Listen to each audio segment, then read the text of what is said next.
کسے خبر تھی کہ محض 400 خیموں پر مشتمل یہ خانہ بدوش قبیلہ مستقبل میں تاریخ کی سب سے مضبوط اور طویل سلطنت کی بنیاد رکھے گا۔ بھوک، پیاس اور سردی سے نبض آزما رہنے والا اور اس سے بھی بڑھ کر دنیا کی دو بڑی طاقتوں منگول اور بازنطینی سلطنت سے ہر وقت جنگ کے خطرات میں گرا خراسان میں ڈیرے ڈالے ہوئے یہ بھی ایک عام سہی قبیلہ تھا جسے کئی بار ہجرت پر مجبور کیا گیا۔ ان مشکل حالات نے اس قبیلے کو دو واضح گروہوں میں تقسیم کر دیا۔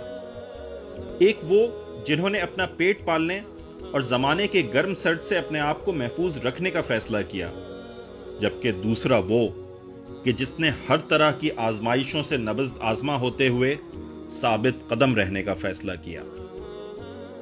پھر تاریخ نے دیکھ لیا کہ اس قبیلے کے سردار کے وہ بیٹے جنہوں نے اپنے مقصد پر جان بچانے کو فوقیت دی، جنگ ان پر بھی مسلط ہوئی، لیکن آج تاریخ میں ان کا نام کوئی نہیں جانتا، جبکہ غازی ارطغرل جس نے اپنی زندگی اسلامی سلطنت کے قیام اور اس کے پھیلاؤ کے لیے وقف کر دی تھی، وہ تاریخ میں سنہرے حروف کے ساتھ امر ہو گیا۔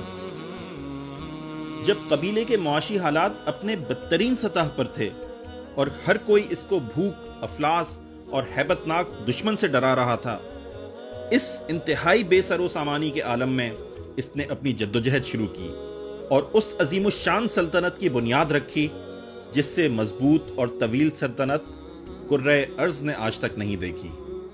جی ہاں، وہی سلطنت عثمانیہ جو 600 سال سے زائد عرصے تک برقرار رہی۔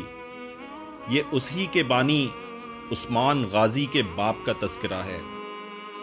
اس کو جب سوگوت شہر سے نکال دیا گیا تو اس کے ساتھی نے اس سے پوچھا کہ کیا ہم دشمنوں سے اپنا شہر واپس چھڑوا سکیں گے؟ اس مشکل وقت میں اس نے تاریخی جواب دیا کہ ہماری جدوجہد محض سوگوت کو چھڑوانے کے لیے نہیں، بلکہ اللہ رب العزت کی خاطر ایک عظیم الشان مملکت کے قیام کے لیے ہے۔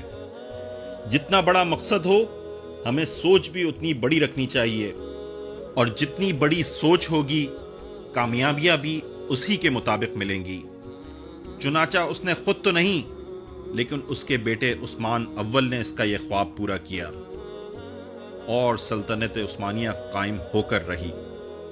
اے وہ لوگو جو کمزور معیشت اور دشمن کی ہیبت ناکی کو جہاد سے دوری کی وجہ بتاتے ہو، تمہارے لیے تاریخ میں بہت سے اسباق پنہاں ہیں۔